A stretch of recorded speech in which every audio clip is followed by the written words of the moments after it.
میرا خیال ہے آپ اس سوال کا جواب مجھ سے نہ ہی لیں. اس کی وجہ یہ ہے، دیکھیں سوال کرنے والے نے کسی شخصیت کا نام لیا ہے، موجودہ دور کی ایک شخصیت جو سوشل میڈیا کے اوپر بہت معروف ہے، اور ان کا سوال یہ ہے کہ کیا ان سے علم لیا جا سکتا ہے. دیکھیں میں اصولی بات کرتا ہوں، کسی بھی شخصیت کا اس کی زد میں آ جانا، ہمیشہ اصول کی بات کیا کریں. ان اصولوں پر کوئی شخصیت کنڈیم ہو رہی ہو، کوئی شخصیت اس کی زد میں آ رہی ہو، پھر کوئی حرج نہیں. لیکن کسی کو پرسنلی کہنا کہ فلاں آدمی جھوٹا ہے یا فلاں آدمی غلط ہے، یہ بہت بڑا دعویٰ ہے جب تک کہ آپ ان کی پوری تعلیمات اور اس کے پورے کردار کا جائزہ نہ لے لیں.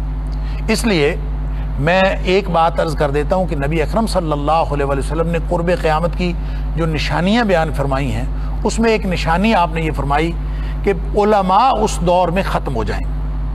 علماء، اللہ تعالیٰ جو علم اٹھائے گا، بخاری شریف کی حدیث ہے کہ اس طرح نہیں ہے کہ علم اٹھا لیا جائے گا، بلکہ علماء آہستہ آہستہ اٹھتے چلے جائیں گے. جب علماء ختم ہو جائیں گے تو لوگ جہلاء کو اپنا سردار بنا لیں گے، جہلاء کو اپنا پیشوا بنا لیں گے، اور وہ جو جہلاء ہیں وہ خود بھی گمراہ ہوں گے اور لوگوں کو بھی گمراہ کریں گے.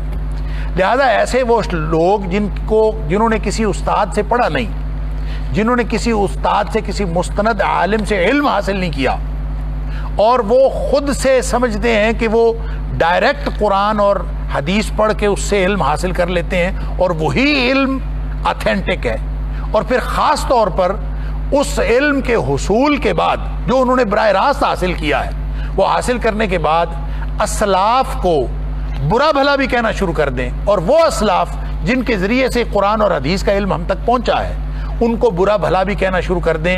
ان کی کوئی بات درست نہیں ہو سکتی. اس کی وجہ یہ ہے کہ آپ جب کسی صحابی پر تان کرتے ہیں اور کوئی شخص کسی سے ثابت ہو جائے کہ وہ صحابی پر تان کر رہا ہے، یا یہی شخصیت جس کی بات آپ نے کی ہے، جب اس سے بہت ساری ویڈیوز اس کی موجود ہیں کہ انہوں نے صحابہ کرام کے اوپر تان کیا ہے، صحابہ کرام کی غلطیاں نکالتے ہیں بیٹھ کے، صحابہ کرام کو برا بھلا کہتے ہیں. اور جو شخص کسی صحابی کو برا بھلا کہتا ہے وہ دراصل کس کو برا بھلا کہہ رہا ہے، اس کی زد کہاں پڑ رہی ہے؟ وہ نبی اکرم صلی اللہ علیہ وآلہ وسلم کی تربیت یافتہ افراد کی توہین کر رہا ہے. تو جو صحابہ کرام ہیں وہ نبی اکرم صلی اللہ علیہ وآلہ وسلم کے مکتب سے تعلیم یافتہ ہیں، وہ نبی کریم صلی اللہ علیہ وسلم کے تربیت یافتہ ہیں. لہٰذا جب آپ کسی سکول کے تربیت یافتہ کسی شخص کی توہین کرتے ہیں تو گویا آپ اس سکول کے اوپر، اس مکتب کے اوپر انگلی اٹھاتے ہیں. تو کسی کو یہ نہیں پتہ چلتا کہ صحابہ کرام کے خلاف زبان کھول کے وہ اپنی علمیت کا اظہار کر رہا ہے. دراصل وہ اس پوری عمارت کو جو نبی اکرم صلی اللہ علیہ وسلم نے دین کن کو دیا، آپ نے کن کے ذمہ لگایا؟ آپ نے صحابہ کرام کے ذمہ لگایا.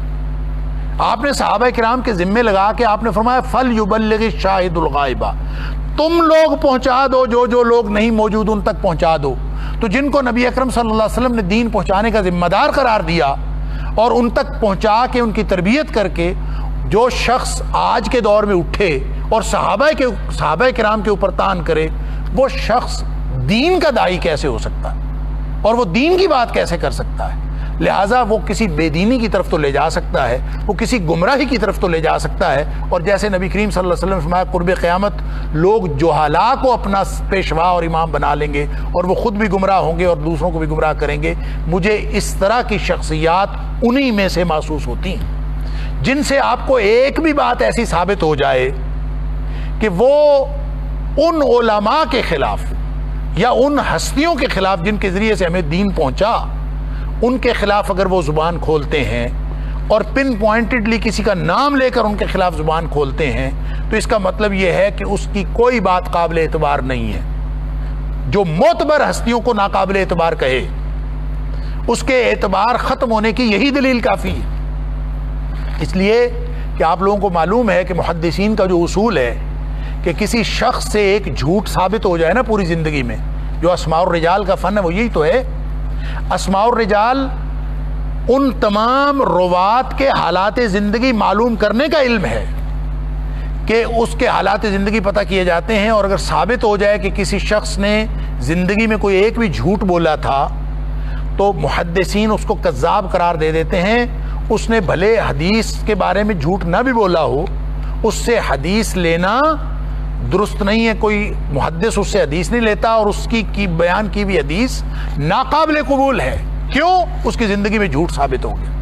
لہذا جس شخص کا آپ نے نام لیا یا اس طرح کے جتنے بھی لوگ سوشل میڈیا کے اوپر پاپولر ہو رہے ہیں، اگر ان سے ایک بھی جھوٹ ثابت ہو جاتا ہے، اور ان کی ویڈیوز بھری پڑی ہیں، ایک نہیں کئی بھری پڑی، جو آدمی امام کعبہ کے اوپر تان کرے، جو آدمی جو ہمارے اسلاف ہیں جن کے ذریعے سے ہمیں جو صحابہ کے اوپر تان کرے، اس شخص کی اپنی شخصیت کا کیا اعتبار باقی رہ جاتا ہے.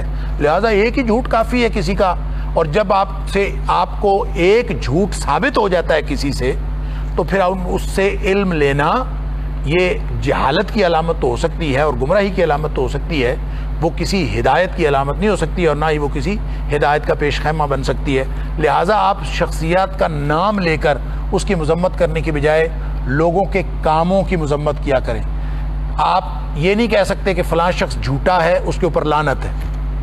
آپ یہ کہہ سکتے ہیں جھوٹوں کے اوپر اللہ کی لعنت. لہٰذا جو جھوٹا ہوگا سب پہ لعنت ہو جائے.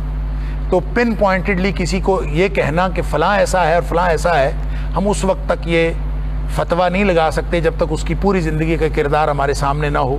البتہ کسی کے جھوٹا ہونے کے لیے ایک جھوٹ ہی کافی ہے. اور اگر آپ کو کسی اس کی ویڈیو سے یا اس سوشل میڈیا پر بہت ساری چیزیں موجود ہیں، آپ کو یہ ثابت ہو گئی بات کہ اس نے تو کئی جھوٹ بولے ہیں، ایک نہیں کئی جھوٹ موجود ہیں، اور ایسی کوئی چیز موجود ہو، تو پھر اس سے علم لینا یہ تو سراسر گمراہی ہے. اللہ تعالیٰ ہم سب کو معاف فرمائے اور درست طرز عمل کی توفیق عطا فرمائے.